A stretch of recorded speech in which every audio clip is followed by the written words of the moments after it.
In Japan, the term veganism is not understood. They don't understand it.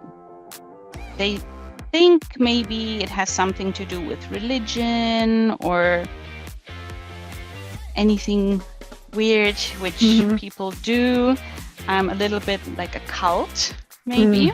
So, because unfortunately some people who are vegan and the locals are a little bit cultish, maybe. So that's of course a little bit sad. But in general, the idea of healthy, balanced eating in Japan is there. It's already there. Right. But they don't. You're listening to the Plant-Based Eating for Health podcast show. I'm your host, Kathleen Gage. We're here to plant seeds on compassion to animals, your health, and the environment, and topics related to business that align with all three of those areas. Enjoy the show. Well, I am really, really excited today because I've got help me out here. Leonora. Leonora. And it's spelled differently than you pronounce it, but we got through that one. And it just goes to show you, you don't have to be able to pronounce every word correctly to have a podcast show. By the way, I'm Kathleen Gage. I am your host for Plant-Based Eating for Health. And our guest today is a certified nutritionist. She's a certified vegan nutritionist, and she's originally from Germany. She relocated to Tokyo in 2014. And her journey began as a part-time vegetarian, which I'm going to find out what that means. And that was with her upbringing. But over the years, her awareness of animal welfare and nutrition deepened, leading her to embrace a fully vegan lifestyle, which I just love that. Through both her personal experiences and professional training, she discovered how to thrive on a plant-based diet and now helps others to do the same. Leonora, welcome to the show. Thank you so much for having me. I'm really excited. Me too, because, I don't know that I've really talked to anybody that has been living in Japan. Now, a good friend of mine, she went to Japan recently and she said it was amazing, other than it was hard to find fully vegan meals. So I definitely want to dig into that. But I'd like to start with what is a part-time vegan or vegetarian? You grew up as a part-time vegetarian. What does that even mean? Yes, good question. Thank you. So my family situation was a little bit different as the norm, what society says is the norm. So I had my father and his wife as a part of my family, and then I had my birth mother as the other part of my family, and as a third party, my grandparents from my mother's side. And my father's side have always been vegetarian.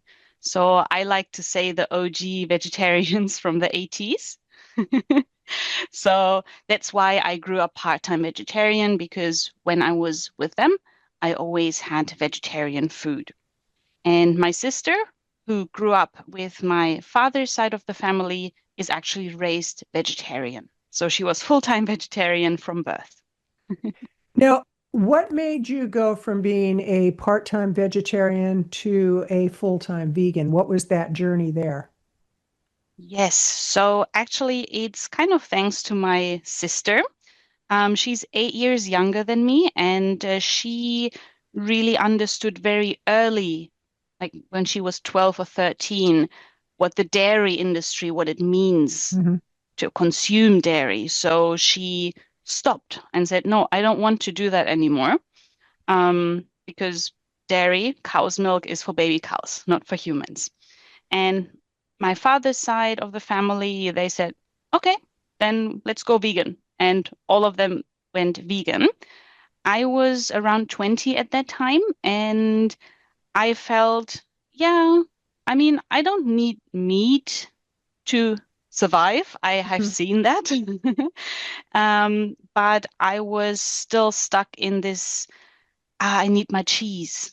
Like I don't want to let go of my precious cheese. So I decided to become vegetarian. I thought, that's enough. Vegan is a bit too extreme for me. I have other things to worry about. So I became vegetarian when I was around 20. And when did you officially become vegan? Yes, so that happened actually later, after I moved to Japan. So I moved to Japan when I was around 25 years old, Hmm. I believe. And I thought, well, it's already difficult being vegetarian in Japan. So, I mean, it was always in the back of my mind Hmm. because in the meantime, I have watched things about the dairy industry. I have watched things about how eggs are produced. However, I never really ate a lot of eggs or ate lots of dairy, but it was still in there somehow. So sometimes cheese here and there, pizza Hmm. margarita. Um, I made a connection in my brain while I was eating a cheese pizza. So the only vegetarian option in a restaurant was cheese pizza. And while I was eating it, I felt how the cheese was tasting different all of Hmm. the sudden. And I Hmm. had these images in my mind I had seen before, like the mother cow being forcefully separated from the baby and running after the cart, crying Hmm. for her baby. And I thought, no, I don't want to support that anymore. This is not food. Right. I don't I don't want to eat that. So yeah, so this was the moment when I finally made the connection. I think it was about 8, 9 years ago when we went to have a pizza that day. It was a cheese pizza, so the only vegetarian pizza available in this place. And I was eating that pizza and I felt the cheese tasting different. And I had this image in my mind of the mother cow chasing after the baby cow, which was separated from her, crying in distress. So I really felt this is not food anymore. I don't want to eat that Hmm. anymore. Hmm. And this is when I decided I don't want to take part in this animal industry system anymore. And I want to embrace a fully vegan lifestyle. So I finally understood what my sister understood with her young 13 years old. Right. Right. Just a little later. Well, it takes what it takes. I was 64 when I went vegan, and that was in Yeah. 2018. And I wish I would have done it earlier, but I remember thinking how crazy vegans were. They were so radical. And I didn't think about the animals. I only thought about the people who represented veganism. And I chose to see what I wanted to see. Today, I see a whole different picture. But mine was Mm, actually, I started as a plant-based eater and I gave up all meat and dairy, and it was for health reasons. And I gave it a 7 day period. I thought, okay, we'll see if I feel better. And then in 7 days, not only did I feel better, but I had given up on diets and I've been a yo yo dieter all my life. And I dropped weight without trying. And I'm like, And I slept better. And so I thought, okay, 7 more days, I'll do it. And so I immersed myself in the documentaries, the books, all of that. And 6 months in, I was at the grocery store and I had a similar experience as you did. I wasn't eating cheese, but I was walking by the meat department. And all of a sudden, I had a visceral response to looking at the meat. And it was like, what have I been doing? And I actually started crying. It's like, how could I have been so blind and so arrogant and so selfish? And yet it takes what it takes, which really leads into the next question of you went from being vegan to then immersing yourself in the whole knowledge base about what it means to be vegan and nutrition and all that, because a lot of people do have a misunderstanding of what plant-based eating is and what veganism is. And for me, I'm a plant-based eater and I'm a vegan by lifestyle. So explain the whole transition and transformation you went through to decide to get certified in vegan nutrition. yes, that's maybe an interesting story as well. So since I have been living in Japan and I have been working in an office at that time, um, I was basically waking up, as you can say. I felt, have you watched the movie Matrix? The The Matrix. Matrix, yes, yes. Matrix, yeah. So I really felt having taken the pill to wake up into reality. But obviously, they just kept living their lifestyle. And for me, it was really hard to accept it was really hard to see them just living their life.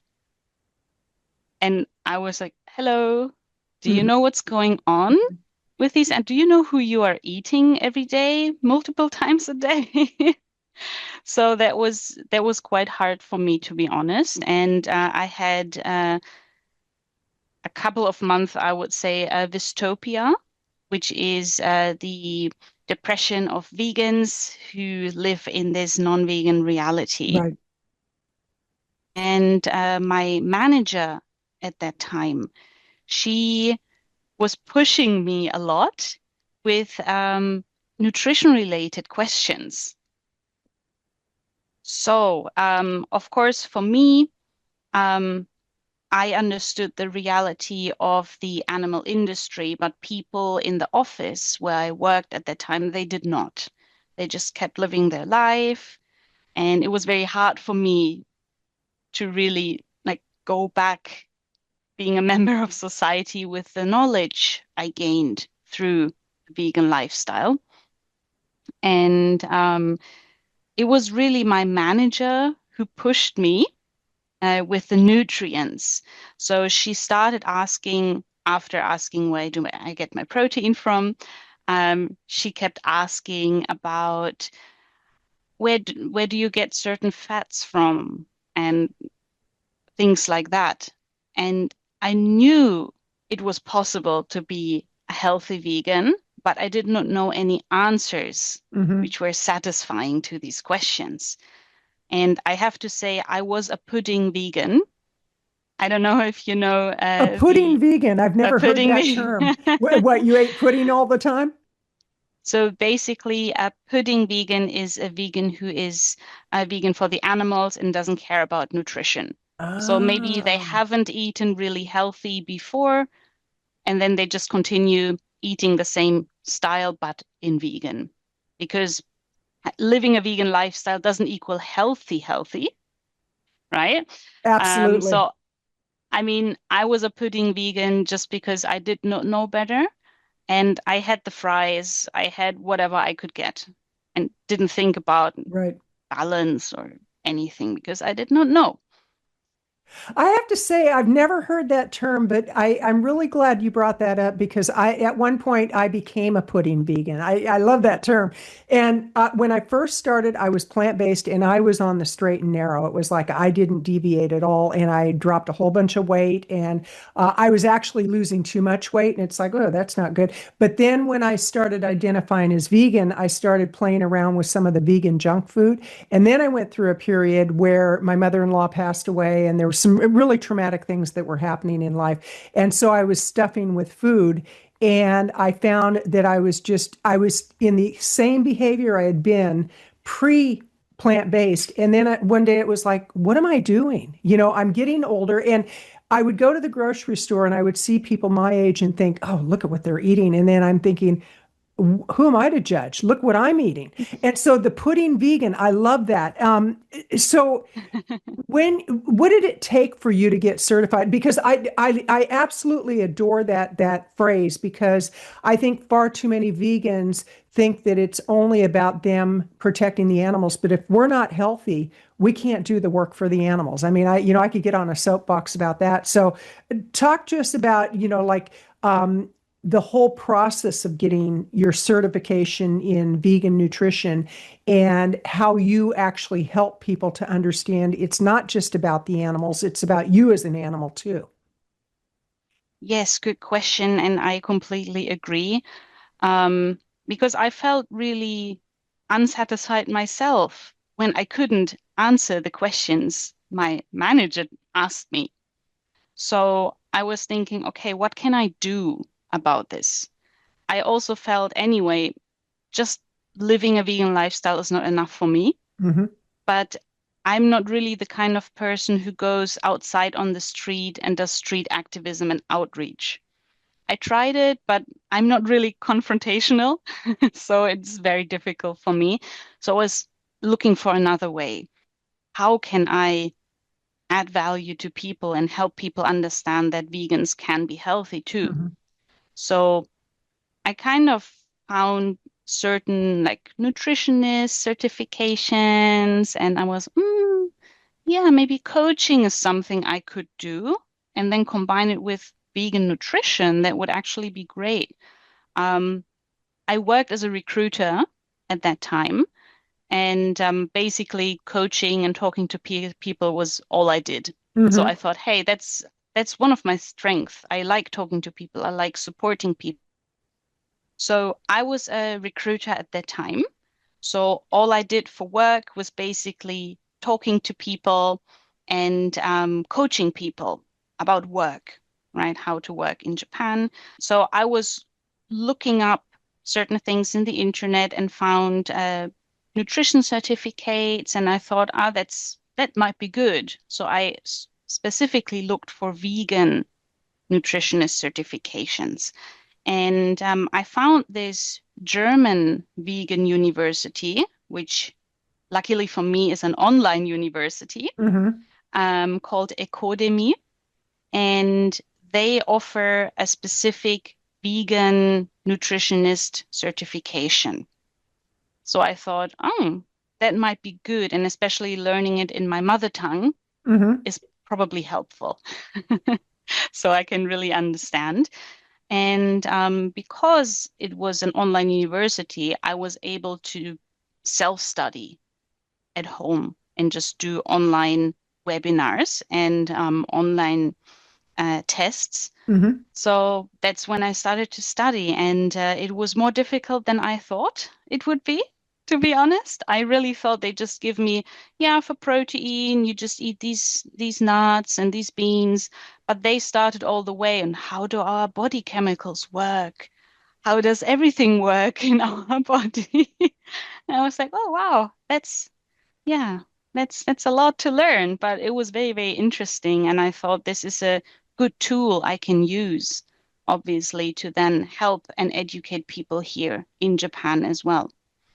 And And well, I'm mm, curious, how is the market in Japan compared to Germany, for example? Do you find that more and more people are becoming aware of not only veganism, but healthy plant-based eating, both in Japan and Germany?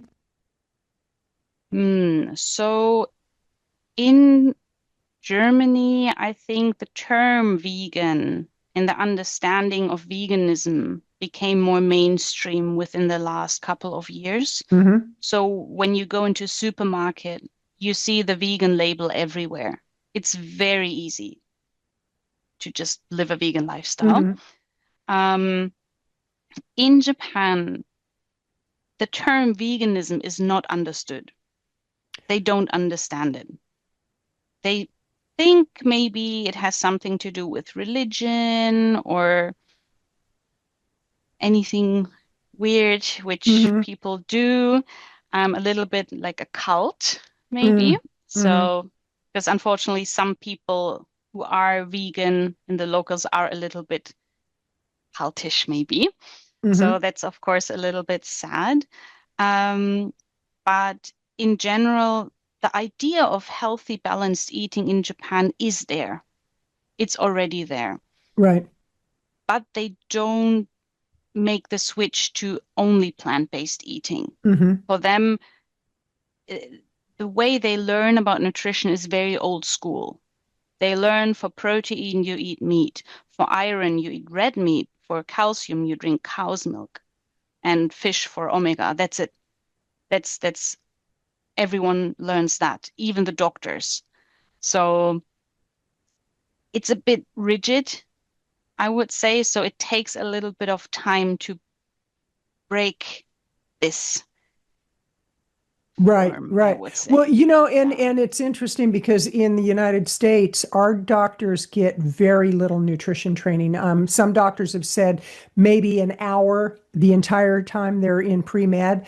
And many of the doctors who went into to traditional medicine, started working for hospitals or practices, many have left and they've gone into lifestyle medicine because they realized that it went against everything that they believed in. There's a big push here for pharmaceuticals. I don't know if you know it, but we're one of only two countries in the world that allows pharmaceuticals to advertise on TV. And about 60 to 70% of the commercials that we see on TV are from pharmaceuticals. They've got that next disease coming up, and it's like people Okay. and it's a sad state of affairs, and there's a lot going on right now because of our current administration and all that.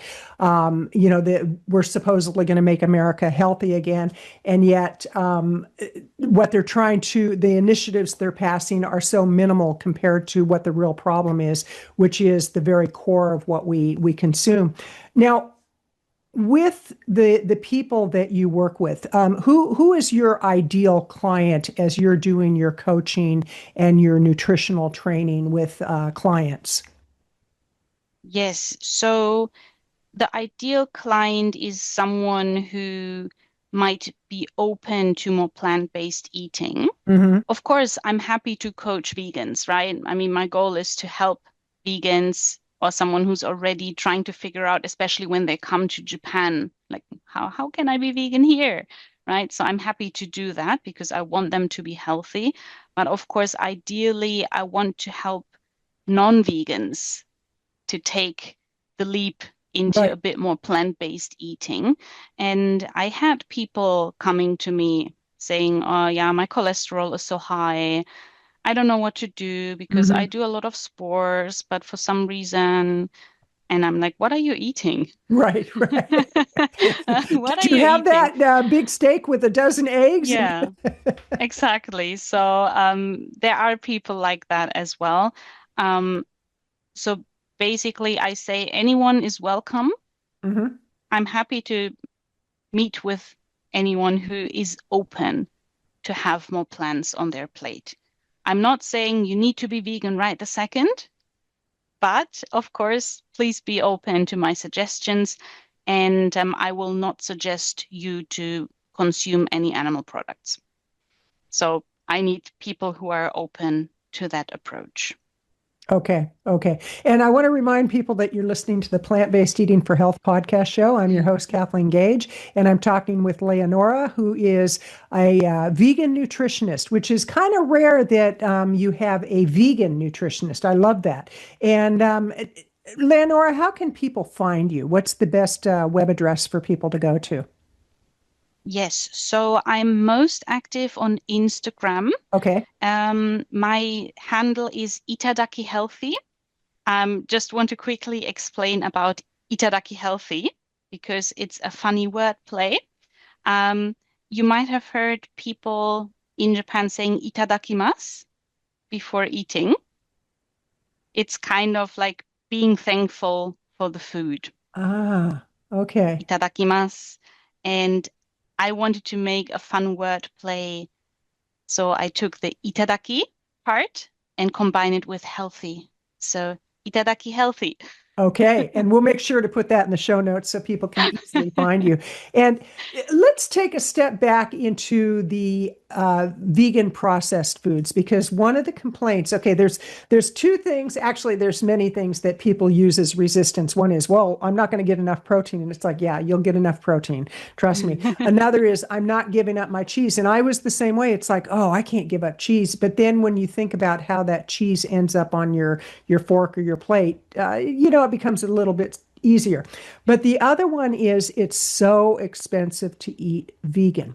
And in reality, it's actually less expensive if you shop in the bulk department and things of that nature. So, how do you address this with people who they say, okay, I'll try the vegan stuff, but I can't afford it? How do you address that with people?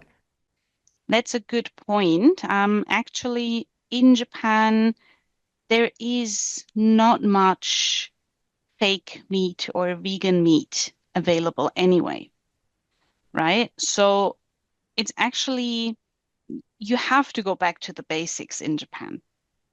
So in Japan, there's an abundance of tofu, luckily, and it's very cheap and affordable. Different types of tofu. The only thing that might be a little expensive in Japan are actually plants themselves, so vegetables and fruits. Um, However, if you compare it with the prices of good meat, it is cheaper if you Right. just go that way. You can also buy frozen foods, right? You can buy frozen vegetables. Hmm.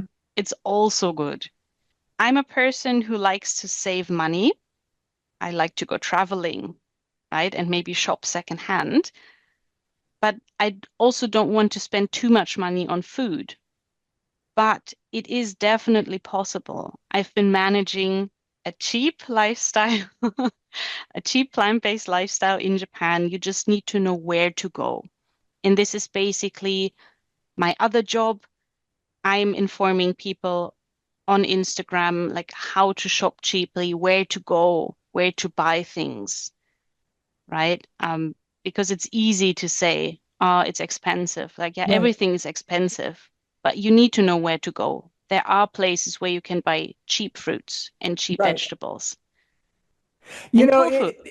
it's interesting because in our country right now, we're seeing inflation hit hard, and it's because of the tariffs.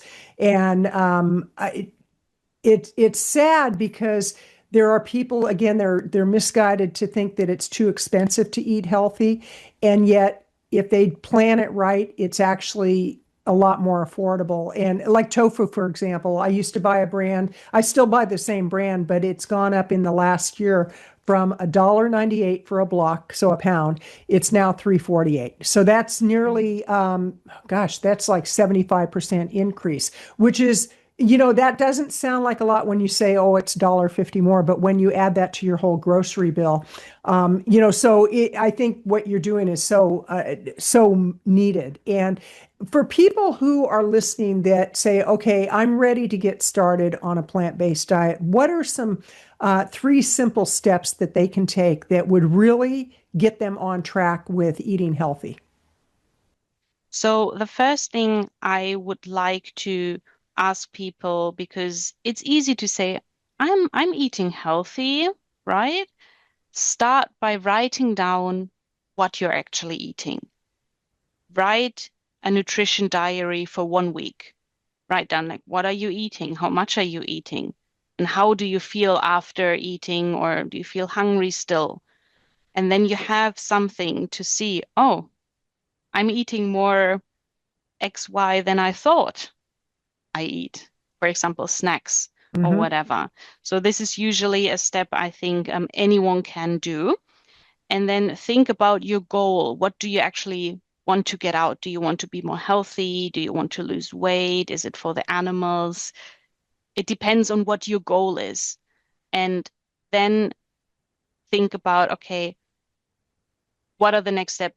Start with one meal, right? You don't have to start with everything because it can be a lot. Let's say, okay, I know what I'm eating now, but I want to be healthier. Let's start with one meal. Hmm. So what's your favorite meal? Let's say spaghetti bolognese, right? Have a look in the internet. It's a great source sometimes. How can you veganize spaghetti bolognese? You can just take tofu instead or lentils instead of the meat, right? Right. And then start with that one meal. Add more than reducing, meaning add vegetables.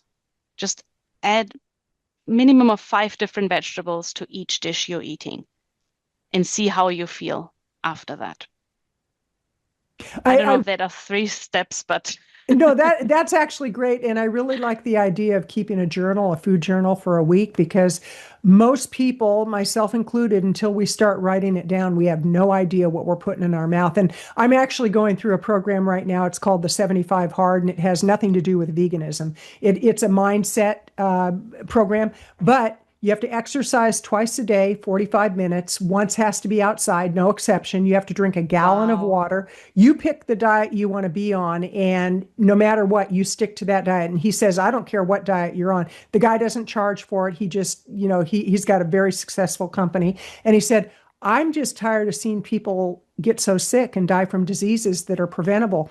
And you read out of a book with 10 pages, and it's actually, when you break it down, it's very simple, but it's the getting into the routine. And what I find it has really helped me is having their app, because then every time I do something, I can check it off. And it's the same with keeping a diary around what we're eating, because most people don't realize how poorly they're eating or how much sugar they're consuming. Now, with what you teach people, what's the whole topic of salt, oil, and sugar? I know that some of the luminaries like Dr. T. Colin Campbell, Dr. Esselstyn, some of the big names, they say eliminate it 100%. What's your feeling on that? I think it depends on the balance, right? Your body needs certain oils, right? We need oils as well in order to absorb certain minerals and certain other nutrients Mhm. better. With the salt, try to reduce it as much as you can, but it's not avoidable completely, and it's also not completely bad. So I'm a person who is not really black and white thinking in a Mhm. way, and nutrition is really such a gray zone. Right. You can't really say this is bad food, this is good food, right? So it all depends on the overall balance that you're eating, plus every body is different, right? I might be able to absorb a certain nutrient, but you might not, Right. and vice versa. So maybe it helps me to actually add a little bit more oil, but you can't handle that much oil. Mhm. So it really depends on each body. So I wouldn't say per se, just don't eat anything Right, of right. that. Well, like myself, I consume my oil through avocados and through nuts, and I Yeah. avoid all processed oils, and that's just a personal choice, and it's really actually worked quite well for me. But in closing, are is there anything I should have asked you that I haven't asked you? Good question.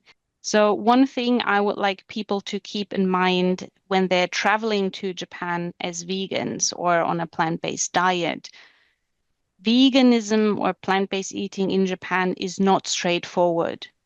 There are many hidden ingredients, mainly like fish extract, which is Oh, not written on the label. So, sometimes even seemingly vegan-friendly products are actually not. This is another huge topic I have on my English Instagram to warn people that it is not as straightforward. We don't have a widely known vegan label. We mm, have a vegan label, but it's only on a few certain products, which you can find in really high-end supermarkets, but not in a convenience store, usually. very So, good to know. Very good to know, because my friend who went to mm, Japan about 3 months ago, mm, she's very conscientious about all that, and she said it was and she was the only one in her group that was vegan, and so some of them were like, well, can't you just just for this trip? And she goes, no, you don't get it, because hers is definitely for the animals and it's for health, but animals first. So with that, Lenora, that it was delightful having you on the show. And I encourage people, when you're going to go to Japan, reach out, and we'll put the website in the IG and the website in the show notes. And I encourage people also, please leave a rating and a review of this show, because it helps other people to be able to find the show. And go out and do what you know is the right thing for your health, for the animals, for the environment. This is Kathleen Gage with Plant Based Eating for Health podcast show. Wishing you a great day, a great evening, a great middle of the night, wherever you may be listening or watching. You've been listening to the Plant Based Eating for Health podcast show. I'm your host, Kathleen Gage, inviting you to subscribe to this channel wherever you're listening or watching the show. And please let your friends know about the Plant Based Eating for Health podcast show. Live healthy.